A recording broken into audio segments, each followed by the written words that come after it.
And Joe Milton was really good. Joe Milton was his best in a Tennessee uniform. He misfired on only 3 passes, 18 to 21. He was 200 and 28 yards. He had a touchdown to a wide open Chaz Nimrod down the sideline, but make no mistake about it, Chaz Nimrod beat the corner off the line of scrimmage. The corner was playing catch up and he tripped. But he won that battle off the line of scrimmage. Josh Heupel, very complimentary of his quarterback Joe Milton in Monday's press conference. Give this a listen, Josh Heupel from yesterday. Good growth. There's been a lot of moving parts in front of them. There's been a lot of moving parts out on the perimeter. Just continued growth, excuse me, throughout the season. Getting comfortable, being in sync with those guys. The fine details of it. Saturday night we created explosive plays on scramble drills. We hadn't done that in a long time, and maybe since we've gotten here at that level. And wide receivers breaking off the routes, doing the right thing when Joe breaks contain. Joe was, uber efficient, great with his eyes, good fundamentally, and extremely accurate with the football. It was a really good performance by him. Well, I just think, fundamentally he's gotten better over his time here, everybody being in sync and breaking off gives him the ability to make some of those plays. But being a guy that is more comfortable when he breaks contain of not just being a run-first guy, but keeping his eyes down the football field allows those things to happen too. Being able to get in a good fundamental position when he had time to. When you're on the run, there's going to be times where you're not too, and so those awkward throws, he's continued to improve upon.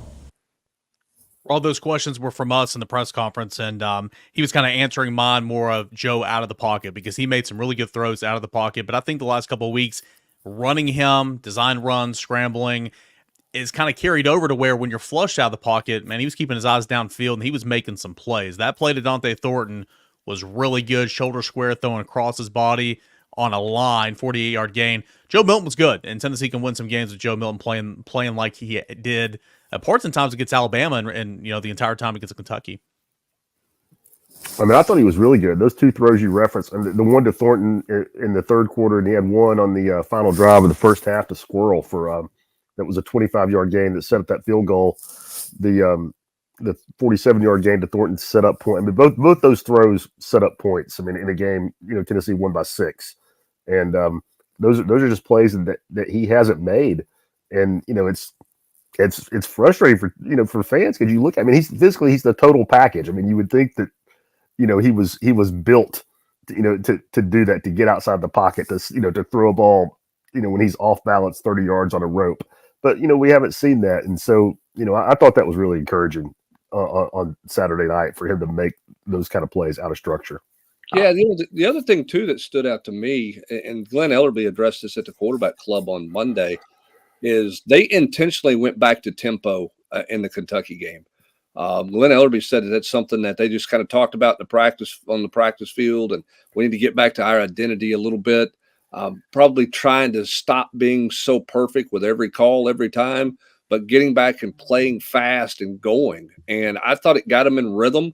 And Austin, I thought Kentucky was out of gas in the fourth quarter. I'm not taking anything away from Dylan Sampson, but I thought Tennessee wore Kentucky down because I thought their tempo really for the first time this year had a true effect on a team for 60 minutes. They had spurts, that Virginia opening drive, they gashed him really fast. There were a couple of times, the opening drive against Florida, they went fast, but I thought for 60 minutes, this was the first time that their tempo really affected a defense for an entire game. Yeah, I mean, and Tennessee's depth, especially at running back, paid huge dividends with a gassed Kentucky defense. I thought, Dylan Sampson was extremely tough to tackle there in the fourth quarter. Kentucky was doing a lot of arm tackling. He was able to run through a few, especially on that 12-yard touchdown run. And, I mean, again, I think that, the depth at certain spots is a huge advantage for Tennessee.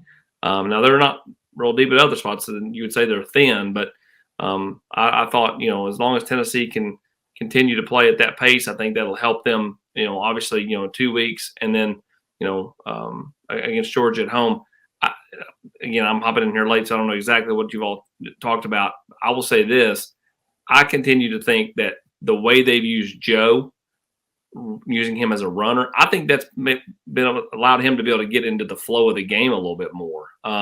and maybe that's why he's been a little more accurate when he's been able to move around. I mean, those two throws, and Rob referenced it, so did Eric. I mean, those two throws he made Saturday were great throws on the run. And Dante Thornton, two of his best catches of the year, the seam vert against Florida was a great catch because that thing was humming when he reached up and snagged it. And then that one as well Saturday.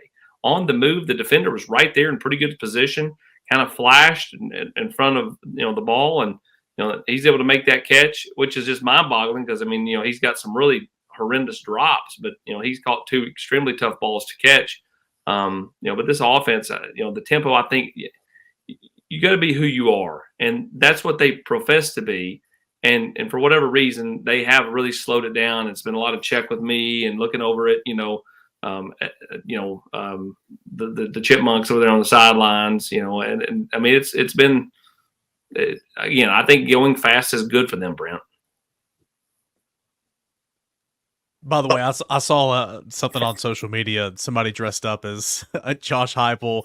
There was an official, and behind it was a picture. Behind them were three women, and one was in green, red, orange, or whatever, and they were doing the hand signals with the black backdrops behind them.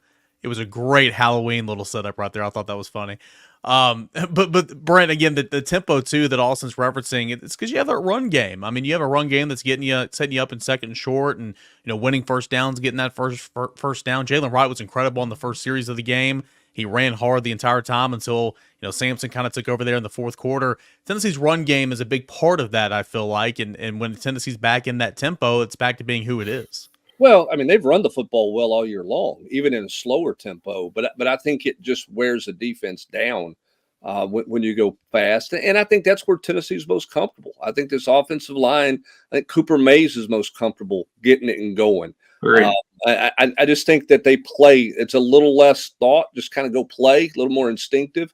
And I think it paid dividends against Kentucky. Will it be that way the rest of the year? I don't know. We'll see. But I do think it paid off for Tennessee against Kentucky because they wore them down. And Rob, I think to start the game, everybody talks about the Jalen Wright run. It was a terrific run. It was blocked well. To me, the biggest play to start the game was Joe Milton running over the safety for the first down on 3rd and short.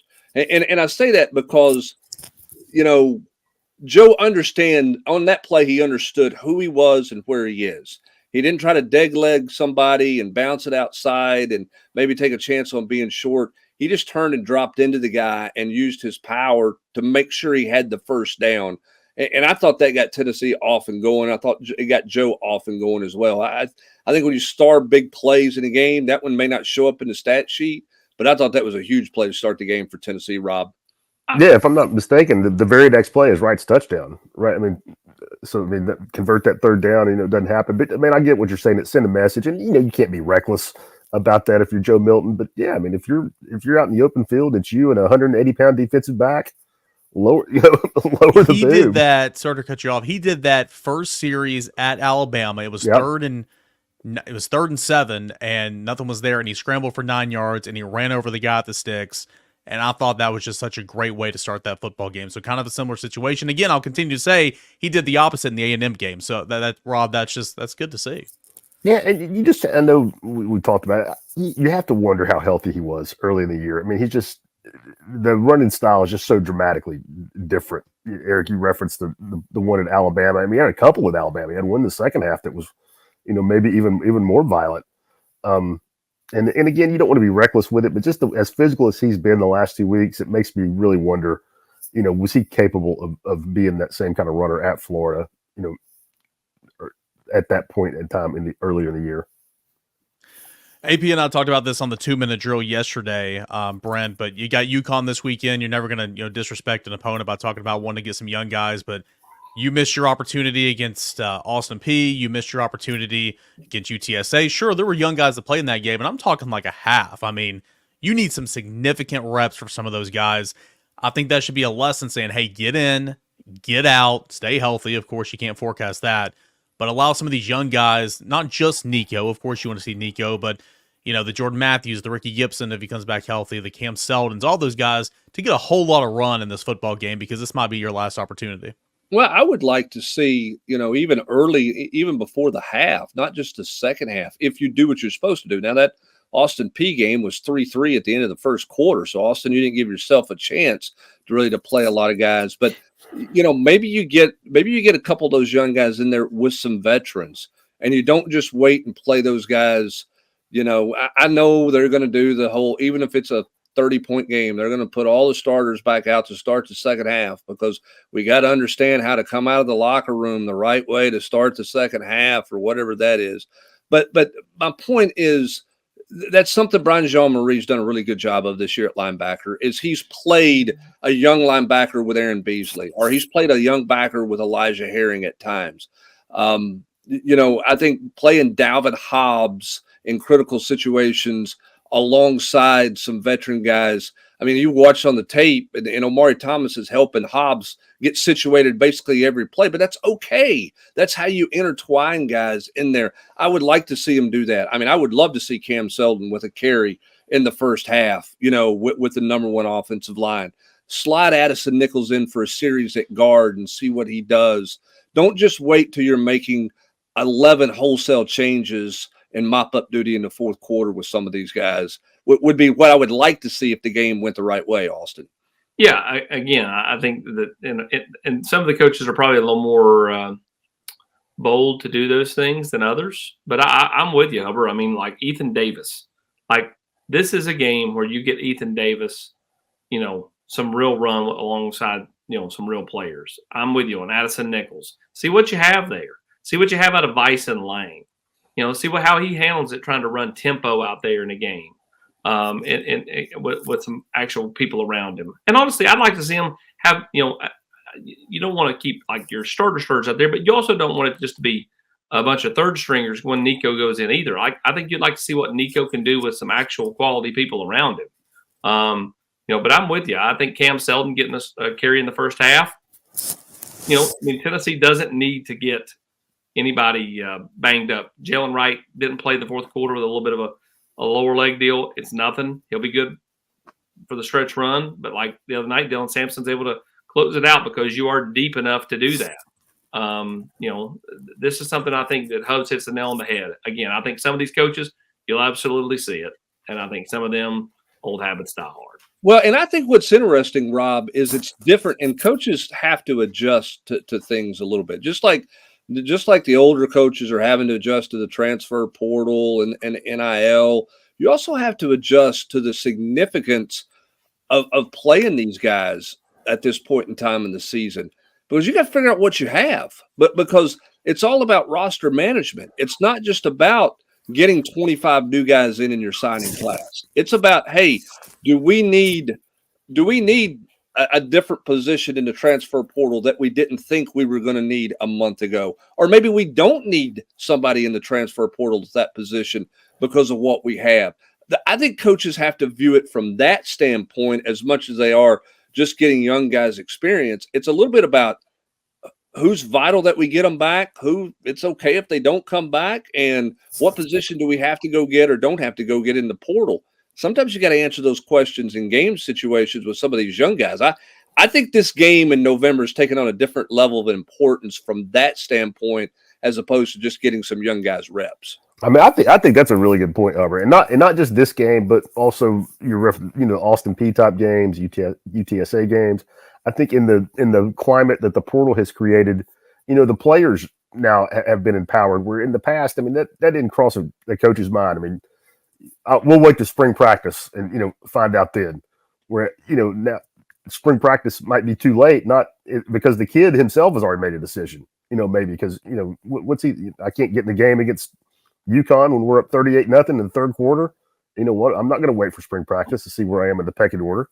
Perfect example of that are some of those young wide receivers. I mean, like had Brew McCoy not went down, and Dante Thornton not had a slow start to the year, how much are Chaz Nimrod and Caleb Webb playing? Now, you don't worry about that now because Nimrod caught a touchdown, Webb's caught a touchdown. Everybody's feeling pretty good about redshirt freshman wide receivers. Whereas had they not played, you'd be asking those same questions about them, like where are they at mentally? If they've not played in these type of games. Like I'm with you. I think it's important to get Addison Nichols in. Hubbs hit the nail on that. See where you are on some of these younger linemen, because Right now, you're trying to figure out what they offer and what they don't offer, and I think that will be pivotal. And same thing, with anybody, in the secondary, you've got to see where you're at with some of these guys, like playing Warren Burrell, who right now, played a little bit last weekend, but had not played the 2 previous games since or before that. I just don't think that helps you. You need to figure out what you have going forward, and honestly, just kind of keep people happy, because that stuff matters. End of the day, you got to come out, you got to score a couple early, you have to take control of the game. That will allow you to do some of that stuff, because again, in some of those games, you weren't afforded the opportunity to do that because you hadn't taken care of business. UTSA and Austin P, let those games serve as reminders, because again, you might get the opportunity against Vanderbilt, but this might be your last chance to see some of those young guys.